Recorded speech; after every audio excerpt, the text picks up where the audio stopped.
E aí a gente participou junto com grandes nomes da música internacional, né? Com o pessoal vocalista do Maroon 5, Willie Nelson, Adam Sandler, cara, um monte de gente. E o número de abertura dessa live é a gente tocando. E a primeira música que a gente toca é uma música autoral, não é uma música do Pearl Jam, sabe?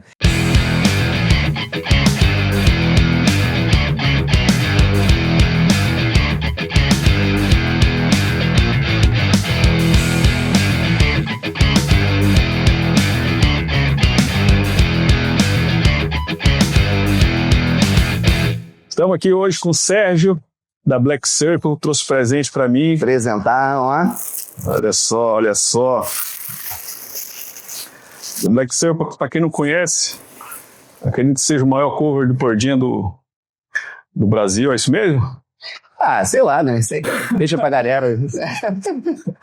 Se você entrar lá no Instagram da banda, você vê lá o Ed Vedder vestindo uma camisa dessa. É, igual essa daí é o modelo que ele usou. É. Só que essa daí tem as datas da turnê atrás, esse ali não tem.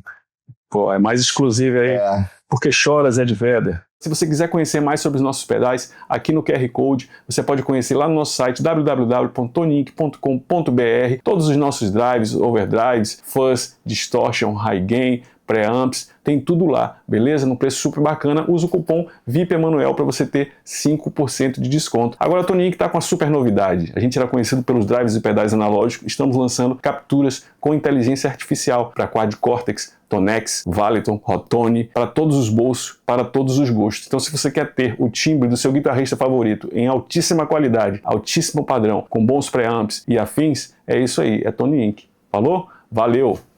Porque choras. As datas da turnê com a orquestra aí. O Sérgio, que toca na Black Circle, trabalha com áudio e vídeo, produção de disco. Isso aí. O que mais? Jogador de futebol aí, toda terça-feira. É. Tá em todas as câmeras aí das peladas de Society. É isso aí. Então, se você vê algum gol viralizando no YouTube, é o Botafoguense Nasa, também tem um podcast lá do Botafogo. Nos compactos. Particularmente eu não assisto. Já cabeçou também o Guitarrada, né? Isso, Guitarrada foi um projeto que eu tive também. Com o Paulo Grua. Isso, no canal Riff, que foi um canal também que eu participei muito tempo, sobre música. Falando sobre equipamento. Falando sobre tudo, música, equipamento, banda nova. Então, cara, fala um pouco desse trabalho com a Black Circle. Você antes tinha uma banda que era cover do Pearl Jam, aí vocês tinham um trabalho autoral, e aí depois ficou mais no cover, e agora vocês intercalam, né, com músicas próprias e músicas do Pearl Jam. Fala um pouco sobre esse trabalho, como é que é.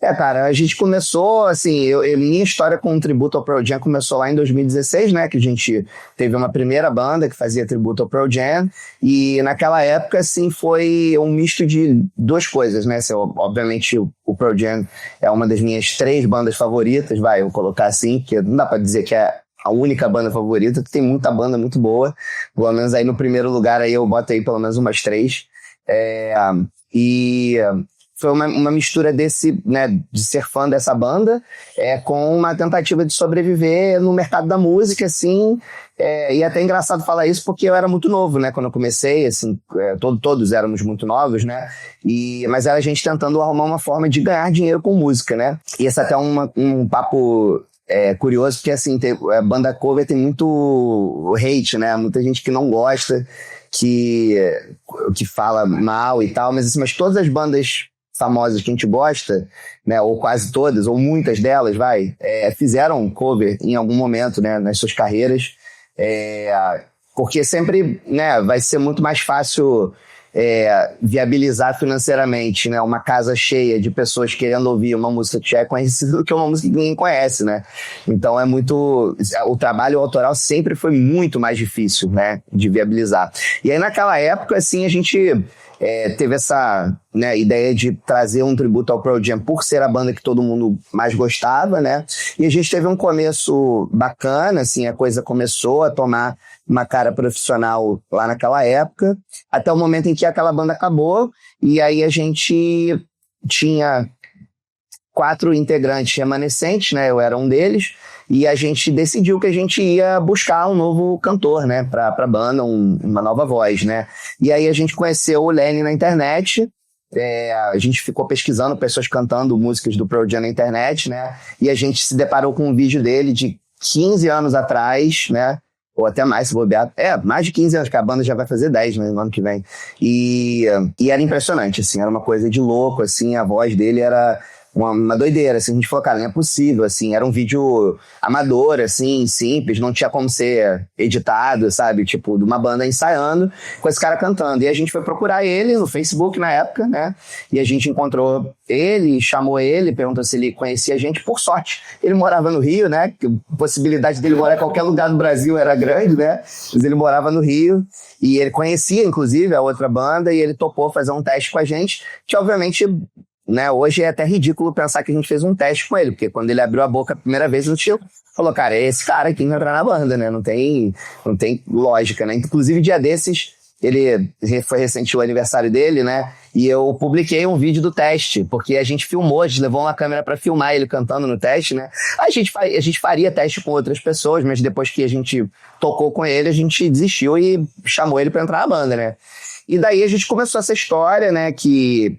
foi muito, a gente voltou com muita força, por ele ter essa voz, né, impressionante, assim, e pouco tempo depois a gente começou a fazer músicas juntos, autorais, né, e aí a gente viu que aquilo poderia ter um futuro, né, e aí a gente, durante os primeiros anos da banda, a gente foi fazendo músicas autorais esporadicamente, né, e a gente sempre tocava uma das nossas músicas, que é Disarray, que é a primeira música da banda, que tá no primeiro disco, a gente sempre tocava ela no meio do show, assim, sem falar nada.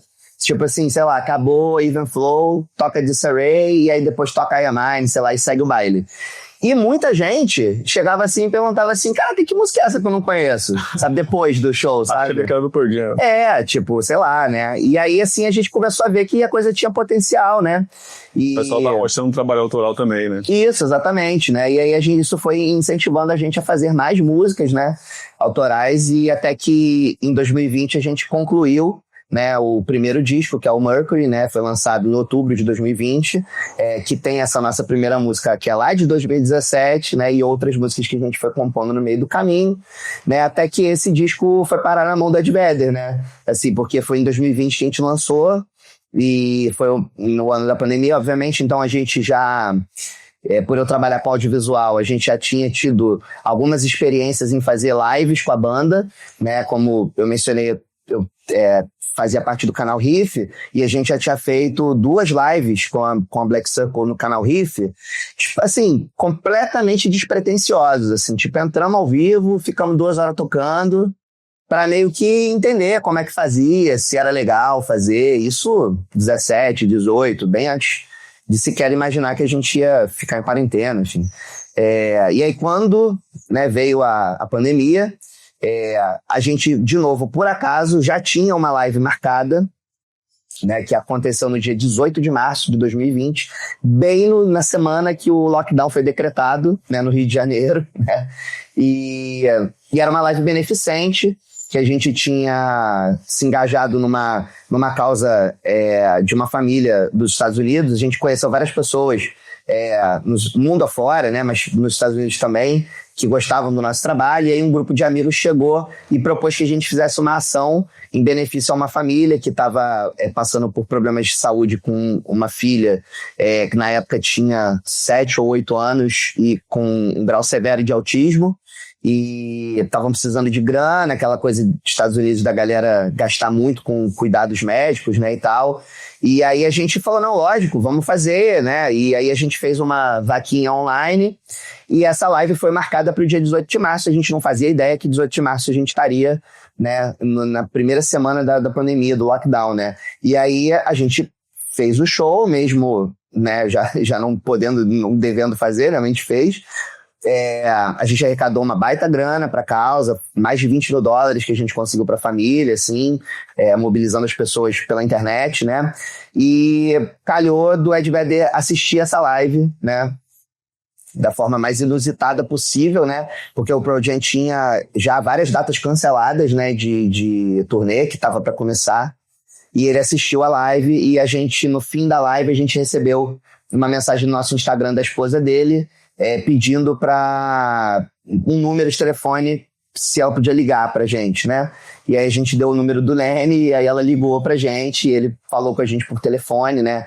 E ele tava super emotivo, assim, né? Super tocado com o fato de que a gente estava usando a música dele para fazer uma caridade para alguém que estava numa situação, né, ruim, né, para ajudar uma pessoa, e ele ficou muito tocado com esse gesto, né, que foi, cara, completamente espontâneo, assim, né, a gente, enfim, nunca imaginaria que isso ia chegar nele, né, e aí foi assim que a gente, né, teve contato com ele pela primeira vez, né, e aí depois a gente seguiu ali naqueles anos de pandemia fazendo live, a gente fez outras lives, né? E aí a gente mandou a camisa para ele usou a camisa, depois ele convidou a gente para abrir uma live que tá no canal do Pearl Jam até hoje, né? Que também era uma causa beneficente, porque eles são engajados na busca pela cura de uma doença rara de pele, né? Que se chama epidermólise bolhosa.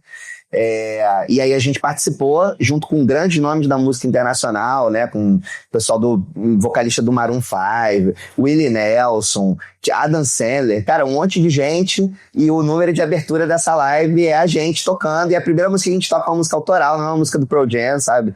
Então foi um momento muito feliz, assim, da nossa carreira, né, e muito importante, assim, pra a gente conseguir crescer, não só com o trabalho do tributo, como também com o trabalho autoral, né? E aí depois disso a gente lançou mais um segundo disco, que é o Pandora, e agora estamos aos poucos lançando um EP, mas já trabalhando no ano que vem para um novo long play, né? Legal, pra quem não sabe, o Lene tem uma voz muito parecida com o Ed Vedder, já participou lá do Caldeirão do Mion, né? Verdade. E se você fechar o olho é difícil de distinguir. No show eu tenho essa percepção às vezes, de quando vocês tocam a música autoral, eu fico me pensando, será que essa música é do Pearl Jam, será que é deles? Porque realmente é tudo muito bem feito, muito bem produzido. E falando um pouco de produção, assim, como é que foi essa coisa do show com orquestra, assim, né? Porque é muito difícil, né, as bandas chegarem bandas que fazem cover e trabalho autoral, chegar em eventos desse porte, assim, né? Como é que foi essa transição? Como é que vocês tiveram essa ideia? Cara, isso aí é de fato, assim, o maior projeto que a gente já se envolveu, né? O mais ambicioso, assim, megalomaníaco, eu diria até. Sold out na maioria dos shows, né? A gente, cara, sei lá, de 20 e tantas datas, a gente fez 20 sold outs, assim, um negócio impressionante mesmo. Em lugares enormes, assim, né? Pô, Teatro Bradesco, 1.400 pessoas, o Ópera de Arame, 1.600 pessoas, um número de pessoas juntas num evento que a gente viu poucas vezes, né? Assim, claro, sempre tem uns festivais, assim, que são grandes, né? Mas normalmente são festivais gratuitos, céu aberto, né? Nem todo mundo que tá ali pra te ver, né? Tá ali pelo evento e também assiste. Você botar esse tanto de gente, assim, sentada pra assistir o teu show do cabo a rabo, assim, realmente é uma coisa muito impressionante, assim, que esteja acontecendo, muito gratificante. Mas, assim, o projeto, cara, na verdade, assim, ele nasceu, mais uma das coisas espontâneas, assim, que acontecem, que eu acredito que são as melhores coisas da vida acontecem dessa maneira, assim, despretensiosamente, até que elas se tornam ambiciosas, né? Que eu tenho uma amizade muito grande, né, com o produtor do show, que é o nosso parceiro, idealizador, sócio e, né, enfim, o cara que abraçou esse projeto, né? E a gente há muito tempo que vinha falando sobre montar um show para teatros, né? Para fazer uma turnê de teatros, né? E o objetivo disso era poder levar para a estrada uma proposta mais produzida mesmo, assim, com cenário, com um figurino, com uma iluminação, que são recursos, cara, que no dia a dia a gente não tem acesso, né? Quando a gente faz show em festival, a gente tem que se adequar, né, à estrutura que o festival oferece, aos tempos e movimentos, né, de várias bandas tocando, né? Então, por exemplo, eu não tenho como ficar 4 horas passando som, montando uma estrutura para fazer um show num festival que tem 4, 5 bandas tocando, né? E, cara, pubs e casas menores, você não tem a infraestrutura física, né, para fazer uma coisa dessa, e nem até a viabilidade comercial, de poder botar mais pessoas dentro da casa, para poder fazer mais dinheiro, para poder gastar mais dinheiro com o show, né? Então, a nossa ideia era fazer uma turnê de teatros, e ela começou como uma proposta de talvez reproduzir os shows acústicos da MTV, dos anos 90, e aí a coisa foi evoluindo, né? E naturalmente, né, o Maurício, que é o nosso produtor, né, ele encontrou, né, o maestro Douglas Umabel, que é o maestro do projeto, numa ocasião também super legal em que ele se ele se dispôs a fazer um show de abertura, né, para o Rodrigo Teaser, que faz o maior tributo ao Michael Jackson que eu já vi no mundo, né? E ele fez um número solo, tocando as músicas do Michael, sabe, no violino, assim, e ele demonstrou ser um cara muito rock and roll, assim, sabe? Na abordagem, né? E aí o Maurício perguntou se ele não tinha interesse da gente pensar um show com formato, com orquestra, com cordas e tal. E aí a gente se conheceu virtualmente, ele é de Porto Alegre, né? Ele não é do Rio. E a gente começou a desenvolver essa ideia, pô, e se a gente fizesse com uma orquestra, como seria, né? Então, não é uma orquestra gigantesca, é uma orquestra de cordas, né? Normalmente tem em torno de 20 pessoas no palco, quer dizer, na orquestra, no palco dá 25, 26, né? Com a gente, né? Que já é muita coisa, porque você sair de 5 caras no palco para 26, né? Já é um salto enorme, né? E a gente foi entendendo a forma de fazer isso, né? Então, a forma de viabilizar. Então, uma das características que eu acho mais interessantes, né? Nesse aspecto comercial e tal, é o fato de que a gente monta orquestras em cada cidade que a gente vai. Então, a gente não viaja com 20 pessoas a mais. A gente viaja nós 6, a equipe técnica, né? Que já dá bastante gente, já dá umas 11, 12 pessoas, né? Mas as orquestras são sempre locais. Então, isso, além de reduzir os nossos custos de logística, que são o maior vilão aqui, né, no Brasil, para fazer qualquer coisa, a gente consegue prestigiar músicos de todos os lugares por onde a gente passa. Então, em algumas cidades, não é comum, por exemplo, ter uma frequência de shows de rock com orquestra, sabe? Vai algumas cidades que a gente passou. Então, acaba que é uma coisa legal também para os caras que vão ser contratados para tocar no show, por ter a possibilidade de fazer uma coisa diferente, que não chega em todos os cantos do Brasil o tempo todo, sabe?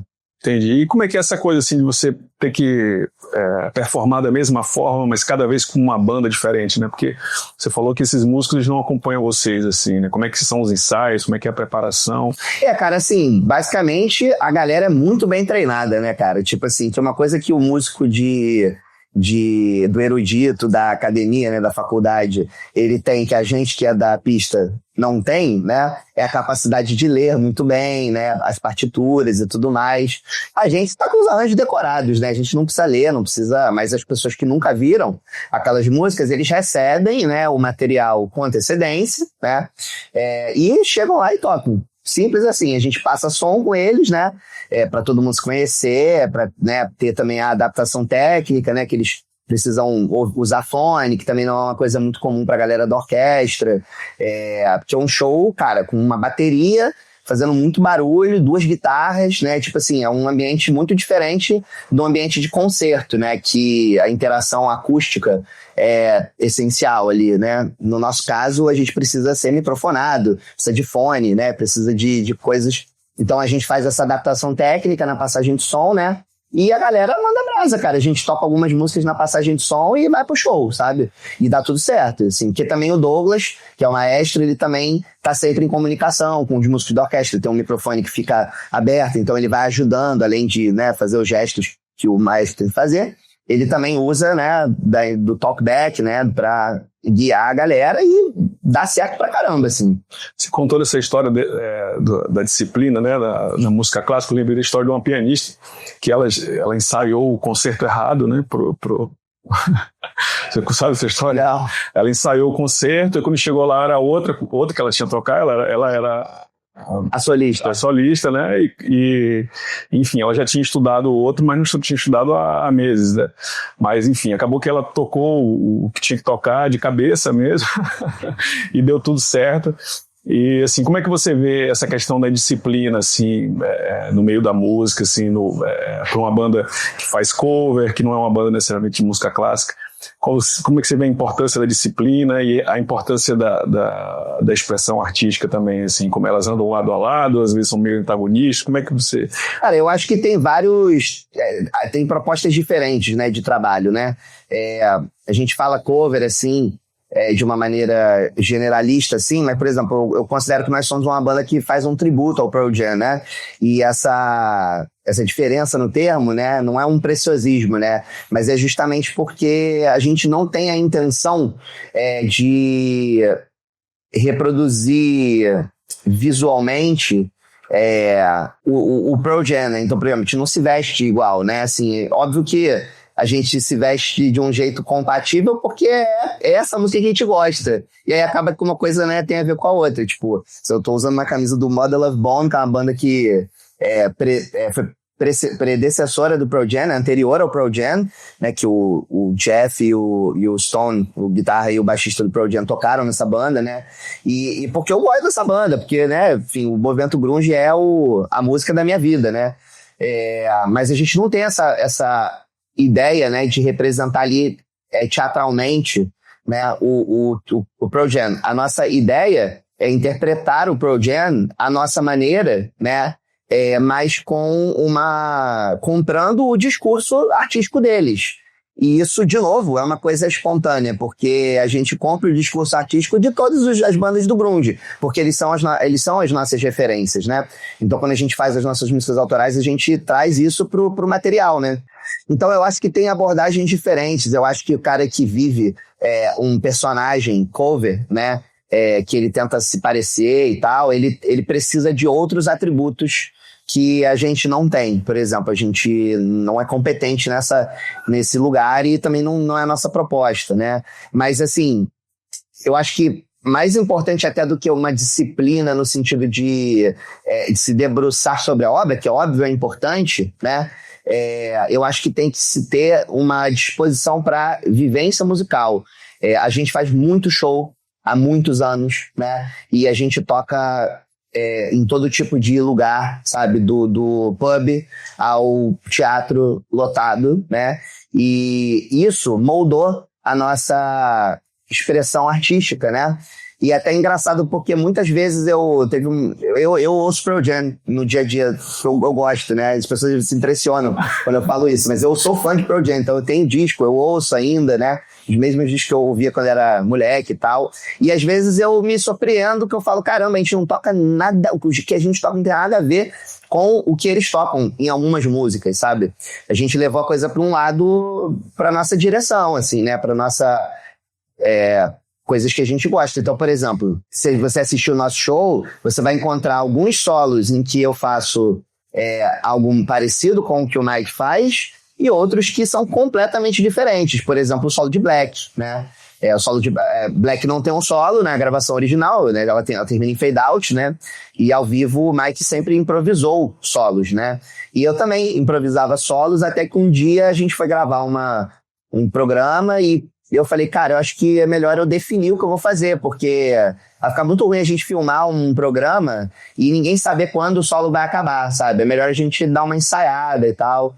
E aí eu juntei ideias que eu sempre usava, sabe, os licks que você sempre faz, e compus um solo pra Black, né? E dali pra frente, desse momento pra frente, eu sempre toco o mesmo solo, como ele é um solo meu, numa música que não é minha, né? Mas eu compus esse solo, né? Então, assim, ele é completamente diferente. Ali é o Sérgio Filho, não é o Mike. Não é o Sérgio Filho tentando fazer o Mike, né? Então eu acho que tem essas nuances, assim, sabe? E aí, mais importante é estar disposto a viver a música mesmo e tocar muito, estabelecer as conexões artísticas com o que você está tocando e as pessoas que estão ali para ouvir o que você tem a tocar, né? E também, de uma certa maneira, alinhar as expectativas do público com o seu discurso, né? Porque quando você está subindo no palco e tem, sei lá, 2.000 pessoas na sua frente querendo ouvir você tocar o Pearl Jam, tem essa responsabilidade, né? Que é a responsabilidade de você atender as expectativas das pessoas e ali você se torna um representante daquela obra que você também gosta, né? Então, eu acho que é importante, primeiro, que você goste muito do que você está fazendo. Não dá para fazer isso num nível tão legal se você não tiver uma conexão verdadeira com o que você está tocando, sabe? Você falou da expressão artística da parte da interpretação da música, mas como é que você faz para fazer esse tributo do ponto de vista do timbre, assim, né? Das guitarras, da escolha da guitarra, a escolha do amp, dos pedais? Cara, isso é uma ótima pergunta. O que acontece? A gente não tem condição aqui no Brasil de reproduzir o rig, né, do Mike McCready, né, por exemplo, ou do Stone Gossard. E aí tô falando no caso de levar vários amplos pro palco, amplos que são de boutique, né? No início da carreira eles tocavam de JCM 800, mas depois os caras começaram a ter acesso a vários amplos de boutique que já são caros por si só no Brasil. E, além disso, não tem a viabilidade técnica de usar eles em um pub, né, para 200 pessoas, né, ou mesmo num teatro. Isso também traz dificuldade, porque você vai ficar viajando com um amplificador valvulado pelo Brasil, pagando uma nota de despacho aéreo, né, tipo, ou alugando. É muito difícil sustentar isso, né, assim, torna-se um obstáculo, né. Então, quando eu comecei lá atrás, não tinha nem essa possibilidade, porque eu nunca tinha tido um amplo valvulado quando eu comecei a tocar Pearl Jam, né. Então a gente tinha que se virar nos 30, né, com o que a gente tinha. Eu nem lembro direito, cara, como era o meu setup quando eu comecei a tocar, pra ser honesto. Eu não lembro que pedais eu usava, assim, tem uma vaga lembrança, assim, mas naturalmente eu fui evoluindo, né, e fui mudando e tentando aproximar o meu setup não só do som do mic, mas de um lugar do som do mic que eu gosto. Porque eu não gosto de tudo, todos os timbres do mic, nem todos os timbres do Stone, sabe? Nem todos falam comigo. Óbvio que, eu sou um cara que eu aprendi a tocar guitarra numa Strato e até hoje eu toco de Strato, né? Então é óbvio que, a minha referência de som de guitarra maneiro é a referência do Helix, do Gilmour, né? Do Trower, né? E depois do Mike, no grunge e tal. Ou seja, som de Strato. Então, é óbvio que se eu pegar um amp da Fender clean e tocar com a Strato na posição 4, é óbvio que vai dar certo, né? Tipo, tem alguns lugares que você não precisa reinventar a roda, que eles já estão ali para você desfrutar e curtir, tocar com aquele som que você já sabe que é bom, porque você já ouviu lá no Hendrix e tal, né? Então, outros sons... eu já não compro o barulho, sabe? Então, eu já fui para trazer para uma praia que eu gosto mais, assim.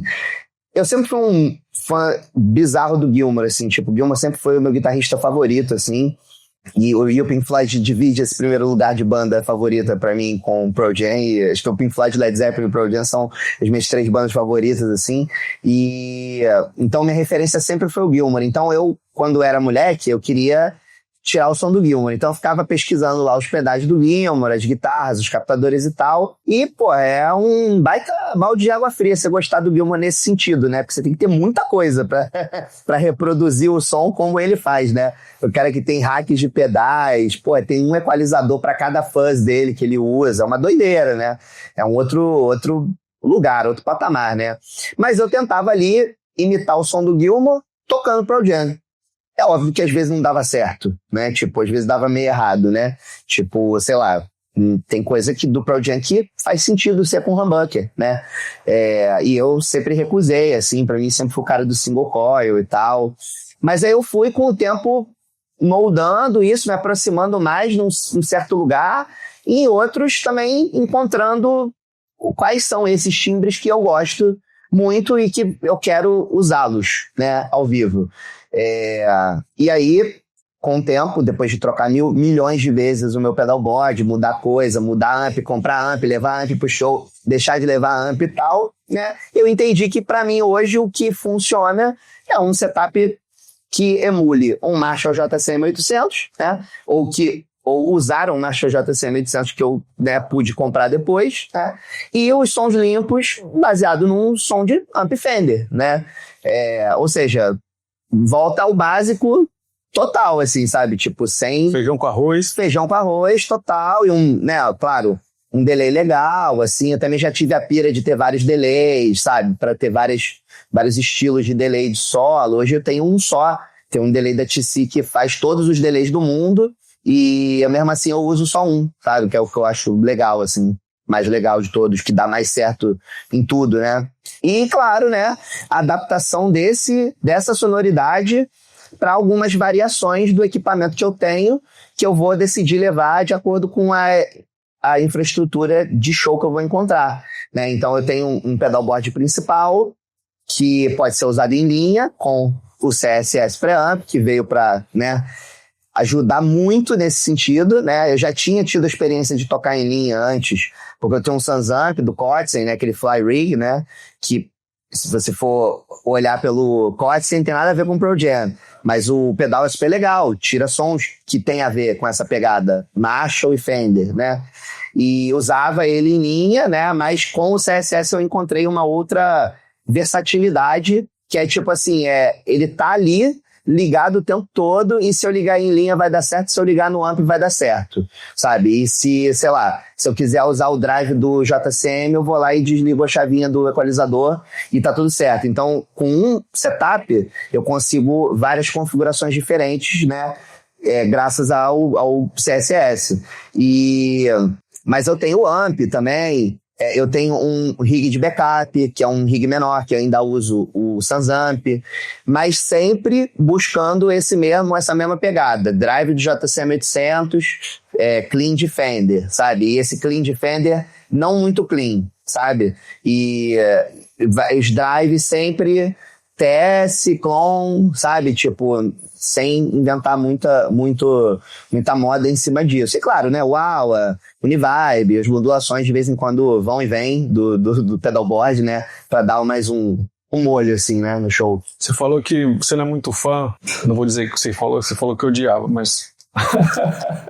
Você não é muito fã do JCM 900, assim, o que você vê de diferença do JCM 800 pro 900, assim, que você não curte, assim, que os Plex, os JCM, eles são um pouco temperamentais ali, você tem umas regiões que eles funcionam mais palatáveis, vamos dizer assim, né, e são outros que são mais difíceis, assim, o que você enxerga de semelhança e diferença, o que você não gosta, assim? Cara, acho que a primeira coisa que eu não gosto no JCM 800 não é culpa da Marshall. 800 ou 900? Do 900. Eu não gosto do 900, não é culpa da Marshall. Que é o seguinte, o JCM 900 é um amp muito comum em empresa de backline, né? Assim como o Fender Twin, né? São dois amps muito comuns.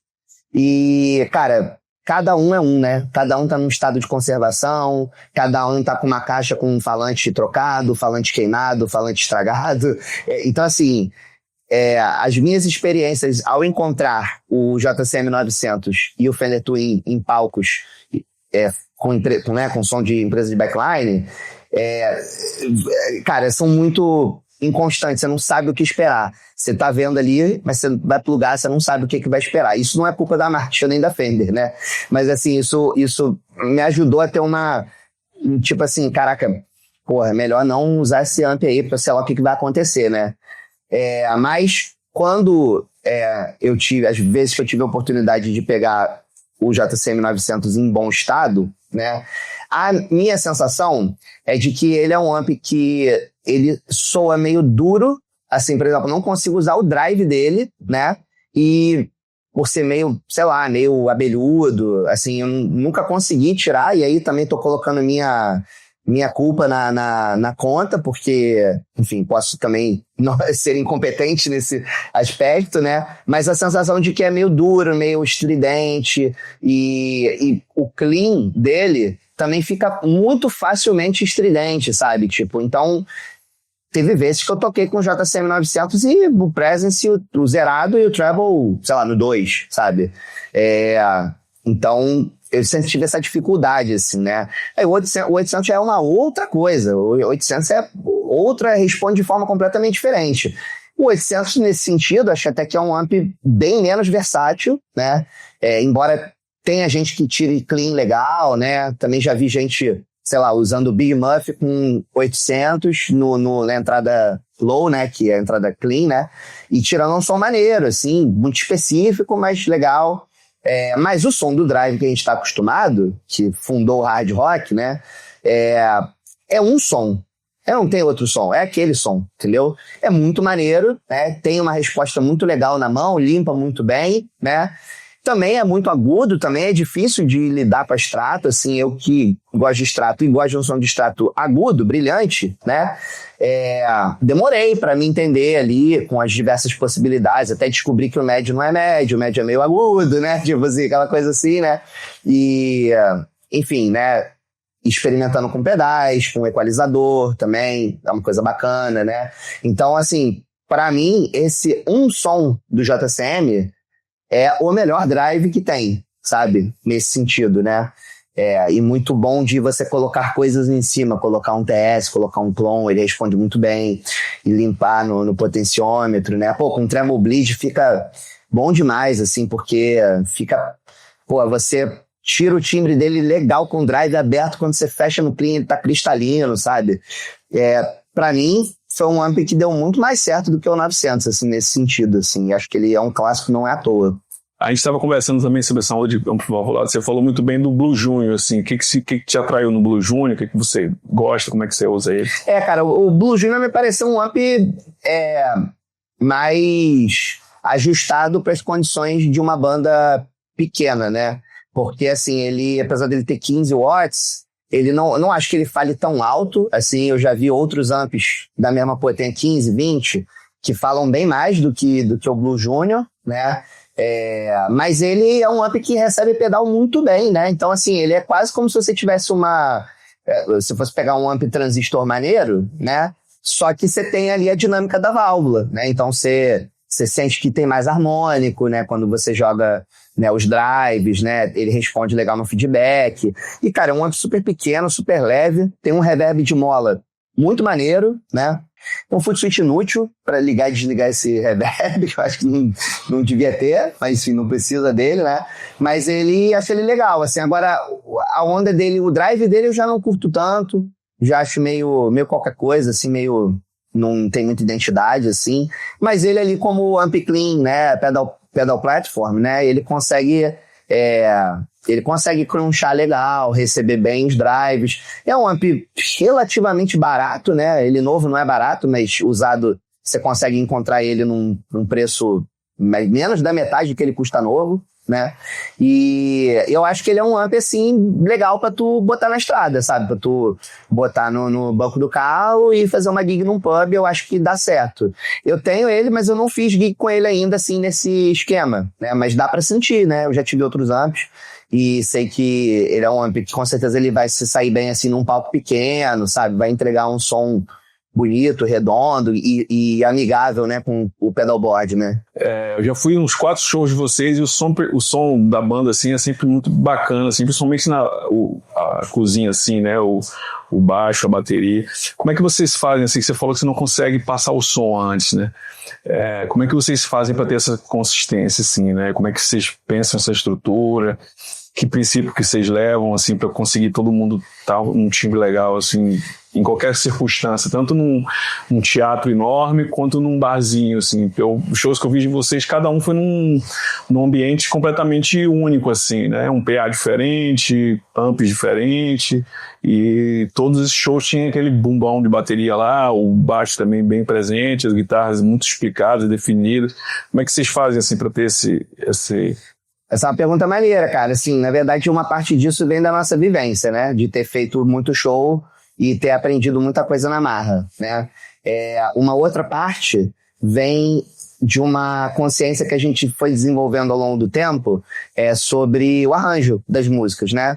E aí isso tem a ver com a nossa interpretação, né, das músicas do Pearl Jam.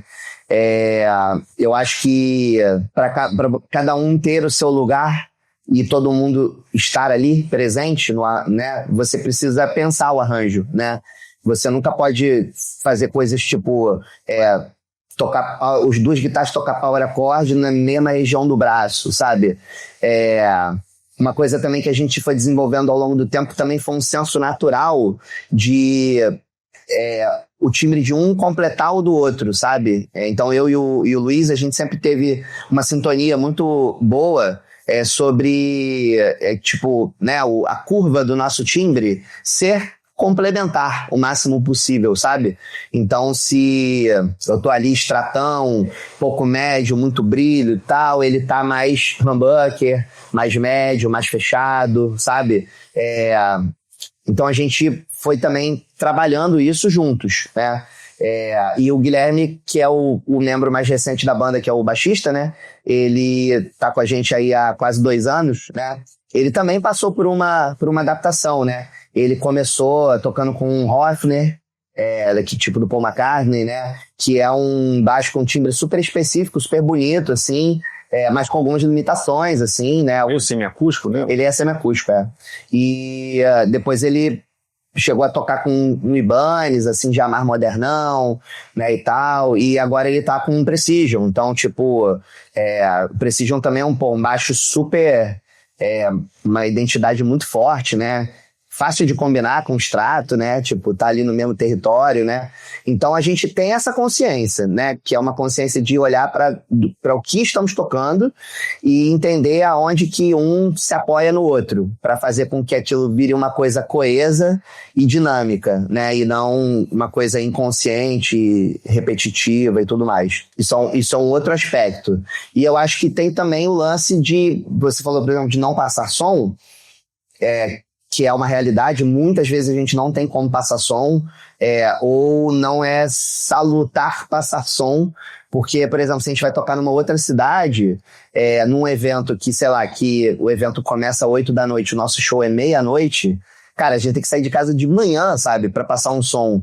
Então é uma doideira, assim, sabe? Tipo, porque tem que fazer a viagem, tem que chegar antes, dar tempo de passar som antes do evento abrir e tal. Então, a gente às vezes opta por não fazer isso por uma questão de saúde, sabe? Para poder dormir melhor, para poder viajar com mais calma, para poder, sabe, fazer as coisas, ter uma jornada de trabalho mais saudável, né? Considerando que a gente já tá na estrada há um tempo e a gente já não é mais tão novo. Então,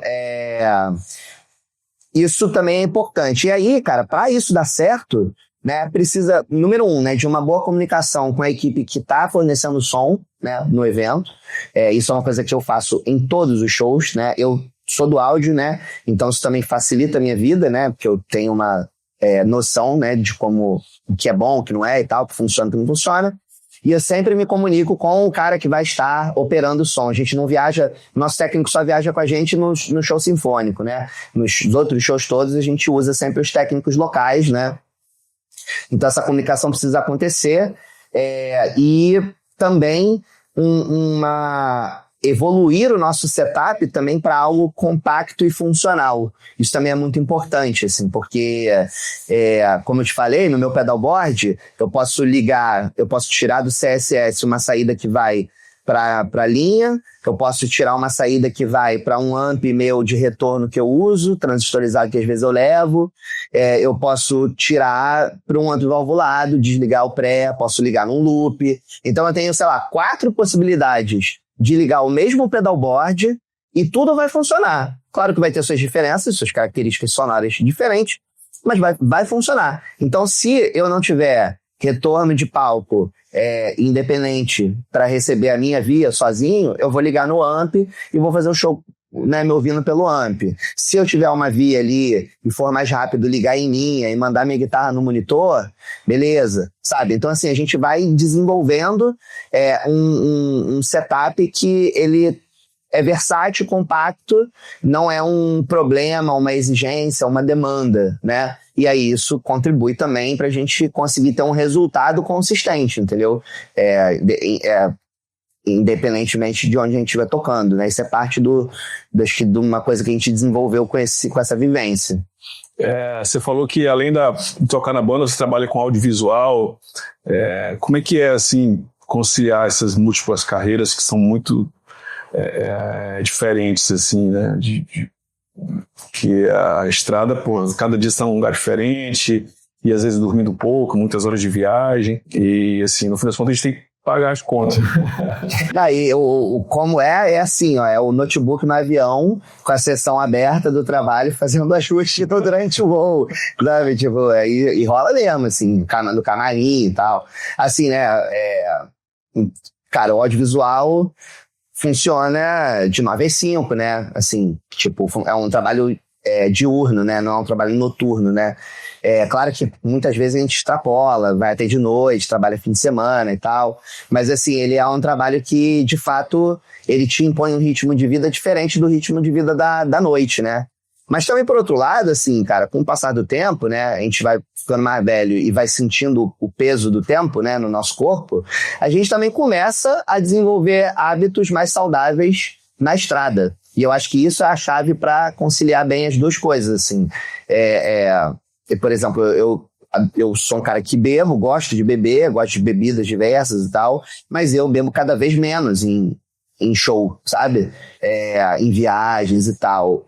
E muitas vezes eu escolho um dia do fim de semana para beber, sabe? Para dar tempo de eu me recuperar, né? E ficar bem, e dormir bem, né? Eu também tento ter uma preocupação com o sono, né? De tipo, cara, evitar ao máximo emendar a viagem de uma cidade para outra sem dormir, sabe? Até por uma questão de segurança mesmo. Às vezes a gente dirige, né, na estrada, então ter esse cuidado, né? Gasta ali com um hotel ali e dorme bem, que vai dar tudo certo, sabe? E comer bem também, né? Então acho que isso é muito importante, assim, não só para trabalhar bem na estrada, mas para poder conciliar um trabalho de segunda a sexta com um trabalho de sexta a domingo, né? Que muitas vezes você fica 7 dias inteiros trabalhando, porque você está trabalhando todos os dias, né? Mas assim, não é a pior coisa do mundo, porque acho que se eu trabalhasse num escritório, né, ou num banco, sei lá, a minha vida seria mais difícil de conciliar as duas coisas, né? Mas é isso, a gente vai, né, aprendendo a lidar com as situações para poder tirar o melhor das duas coisas, né? Não abandonar a carreira musical, né? Que inclusive hoje a minha carreira musical, ela me dá mais dinheiro do que a minha carreira no audiovisual. Já foi o contrário durante muito tempo, sabe? Então a gente fica ali, né, equilibrando os pratos, até porque eu sou um profissional do audiovisual também, porque eu gosto de áudio, né? Então também é uma coisa que é importante para mim, assim, trabalhar com áudio, né? Com produção musical, com trilha, enfim, com tudo isso. Explica melhor o trabalho do audiovisual, assim, parte de captação, parte de edição, trilha. Explica um pouco melhor. Eu já fiz de tudo no audiovisual. Já fui o cara que segura o microfone, né, o boom, né? Já fui técnico de som e tal. Enfim, já trabalhei em canais do YouTube, enfim, Porta dos Fundos, Parafernália, outros. E depois de um tempo eu fui trabalhar num estúdio de pós-produção, que é a parte de edição, mixagem, limpeza dos diálogos, né, e tal. E hoje em dia a gente presta vários serviços dentro do áudio, né, na empresa, e isso inclui trilha, sound branding, que é uma palavra legal para quando você cria os sons, né, que vão identificar uma marca, né? Por exemplo, a musiquinha do Metrô do Rio, todo mundo sabe que é do Metrô do Rio, né? Porque ali foi feito um trabalho de sound branding, né? A trilha sonora para desenho animado, para filme, a gente fez uma pós-produção agora de um longa-metragem, sabe? Então a gente tá nesse setor aí, trabalha com publicidade também, né? Também fazemos desenho de som, né? Que é colocar os sons, né? Num desenho animado, por exemplo, não tem som, você tem que fazer todos os sons. Isso é o desenho de som, né? O sound design. Então, esse é o trabalho, né? São soluções de áudio para mercado de internet, de filme, de longa, de cinema, de publicidade. É isso aí que a gente faz. E você fez essa jornada, assim, para chegar nesse caminho de conseguir hoje viver de música, seja através do áudio, seja através da banda. E qual conselho você daria, assim, pro Sérgio, que tinha 15 anos lá, ouvindo Pearl Jam e tal? Que conselhos o Sérgio do futuro daria pra galera que tá trilhando esse caminho, que quer viver de música, mas não tem muita clareza ainda, né, das possibilidades e tudo mais? Cara, assim, olhando pra trás, assim, eu não faria nada diferente das escolhas que eu fiz, assim, porque eu tive vários momentos, assim, eu comecei no áudio, trabalhando com gravação, produção de banda, né, produção de disco, né. Eu sempre quis ser um produtor musical, né, e eu me tornei um produtor musical com o passar dos anos, né. Produzi vários discos, várias bandas, enfim, muita coisa legal, porque eu sempre curti essa vida de estúdio, né.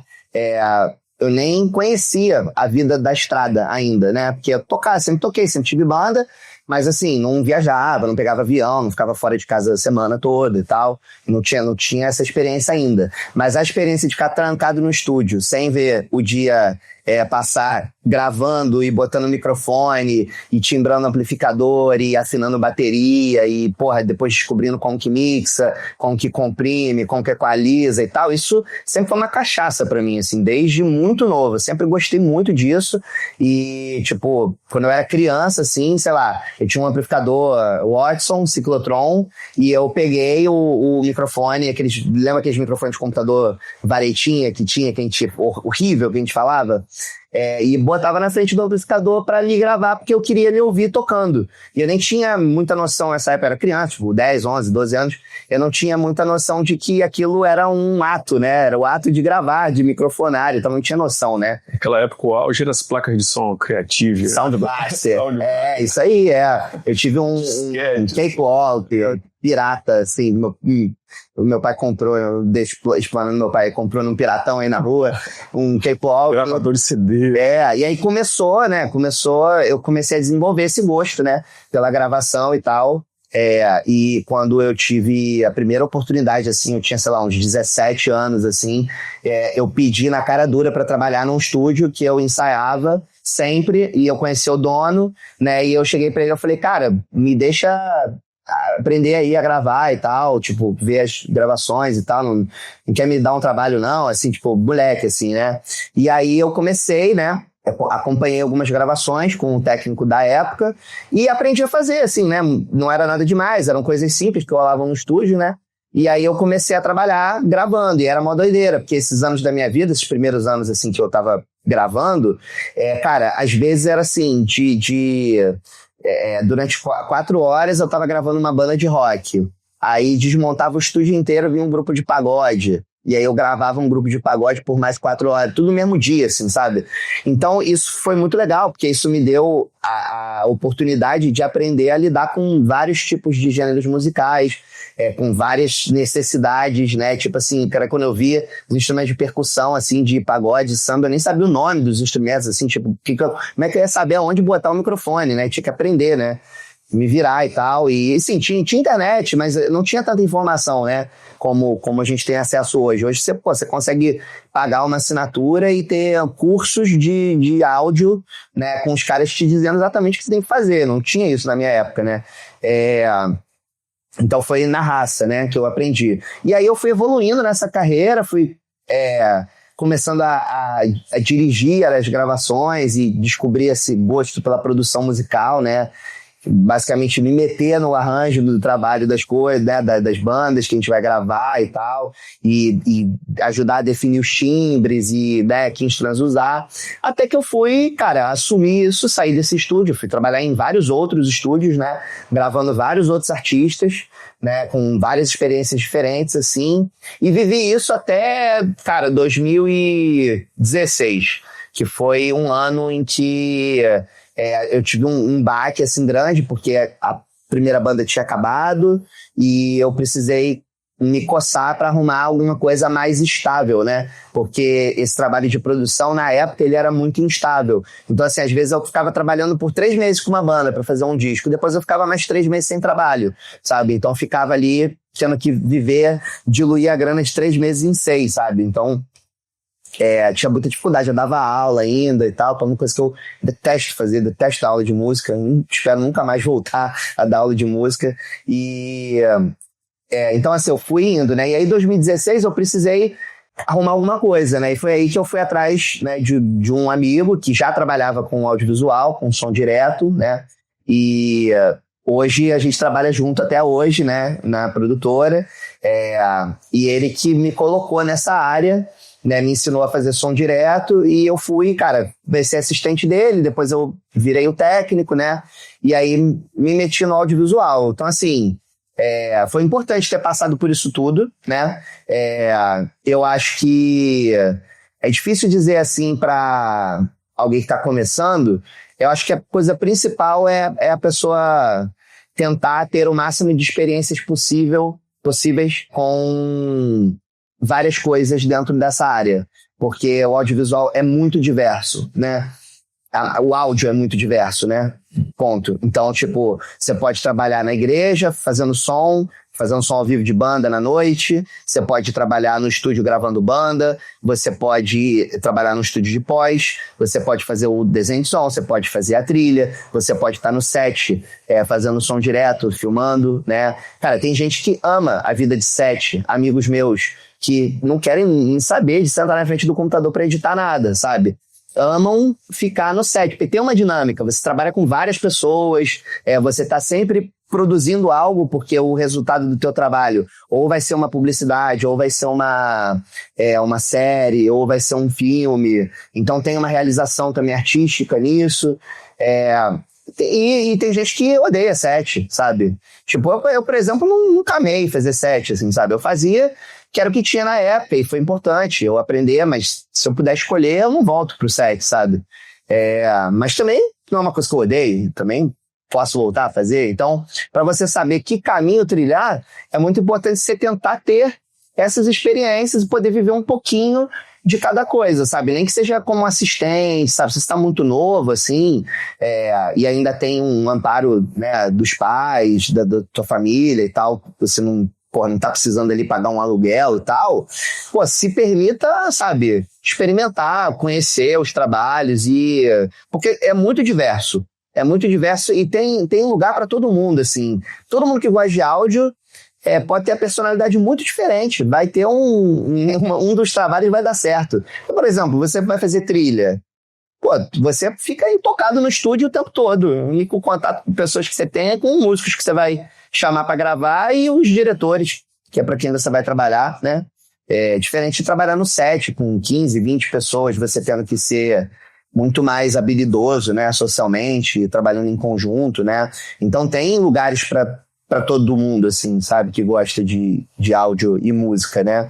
E claro que, assim, né, cada trabalho também vai ter suas vantagens e desvantagens, inclusive as desvantagens financeiras, né? Então, assim, alguns trabalhos dão mais grana que outros, né? Então, isso também entra na conta. A gente, nessas conversas sobre amp e tal, a gente estava falando sobre essa questão dos amps nem sempre soarem como a gente está acostumado a ouvir nos discos, né? Como é que foi sua experiência em relação a esse complexo com o JCM? Você demorou um tempo para se acostumar ou não? Já curtiu de cara? Cara, eu acho que assim, a experiência de tocar com o amp é sempre muito gratificante, né? Tipo assim, você ter uma caixa com falantes de guitarra recebendo o sinal de um amp bom, né? E aí não precisa ser valvulado necessariamente. Já toquei em amps transistorizados muito bons, né?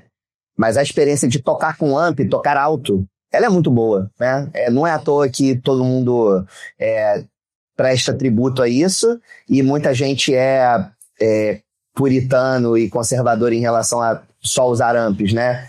Porque realmente é muito bom. Cara, eu não sei se alguém consegue dizer que não gosta de tocar com um amp alto no palco, sabe? Pô. É terapêutico, né? Pois é. Então, tem isso por si só já é importante. Agora, saber tirar som de amp, aí já é uma outra história, né? Que realmente, cara, os amps clássicos, assim, né? Existe essa dissociação, né? Entre o que você associa, que é o som do amp no disco, né? E o som que o amp entrega na vida real, que é isso que você falou. No disco, tem toda uma microfonação, tem coisas que você não viu que estavam na cadeia de sinal, pedais que você não sabe que foram usados, né? Nem tudo da história do rock clássico foi documentado direito, né? Depois do microfone, tem os prés, né? Tem compressor, tem equalizador. Cara, muita gente não sabe, mas, pô, o som que quando é mixado, muitas vezes é equalizado, pô.